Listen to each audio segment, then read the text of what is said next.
વડોદરાની સંસ્કારી નગરીમાં રંગોત્સવ 2026ની અનોખી ઉજવણી જોવા મળી। મહારાજા સયાજી યુનિવર્સિટીની કોમર્સ ફેકલ્ટી ખાતે ધૂળેટી પર્વ હર્ષોલ્લાસભેર ઉજવાયો, જ્યાં વિદ્યાર્થીઓ એકબીજાને ગુલાલથી રંગીને ભાઈચારા અને એકતાનો સંદેશો આપ્યો। મહારાજા સયાજી યુનિવર્સિટી ઓફ બરોડાની કોમર્સ ફેકલ્ટી આજે રંગોના મહેરામણમાં રંગાઈ ગઈ હતી। હોળીના પવિત્ર પર્વ બાદ ધૂળેટીની ઉજવણી માટે સવારથી જ વિદ્યાર્થીઓ ફેકલ્ટીના મેદાનમાં એકત્રિત થવા લાગ્યા હતા। હોલી હેના નાદ અને ડીજેના તાલે યુવાધન ઝૂમી ઉઠ્યું હતું। વિદ્યાર્થીઓ એકબીજાને ગુલાલ અને અબીલથી રંગીને પર્વની શુભેચ્છાઓ પાઠવી હતી।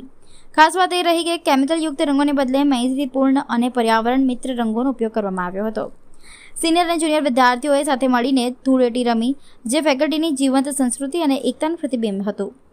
અભ્યાસ અને પરીક્ષાની દોડધામ વચ્ચે આ રંગોત્સવ વિદ્યાર્થીઓ માટે માનસિક તાજગી અને આનંદનો અવસર બન્યો હતો।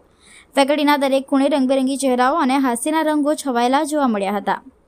વિદ્યાર્થીઓએ સેલ્ફી અને ગ્રુપ फोटोग्राफ्स લઈ सोशल मीडिया पर પણ ધૂળેટીના रंगों बिखेरिया था। मेघा चौहान है। हम फैकल्टी ऑफ कॉमर्स को थैंक यू बोलना चाहते हैं। हमारा लास्ट ईयर है और उन्होंने बहुत अच्छी होली ऑर्गेनाइजेशन की है, हमने बहुत अच्छे से सेलिब्रेट किया है, तो थैंक यू सो मच। ઓલી દનાની છે। આજ રોજ કોમર્સ ફેકલ્ટી મેઇન બિલ્ડિંગ પર હોલીની ઉજવણી થઈ રહી છે। અહીંયા તમે જોઈ રહ્યા છો બધા જ મિત્રો હોલી રમી રહ્યા છે। પાણી વાણીનું કઈ વેસ્ટેજ નથી થતું। અમે खूब मजा કરી રહ્યા છે। Thank you faculty, happy Holi. हमारी लास्ट होली इतनी अच्छे से ऑर्गेनाइज करने के लिए thank you faculty of commerce.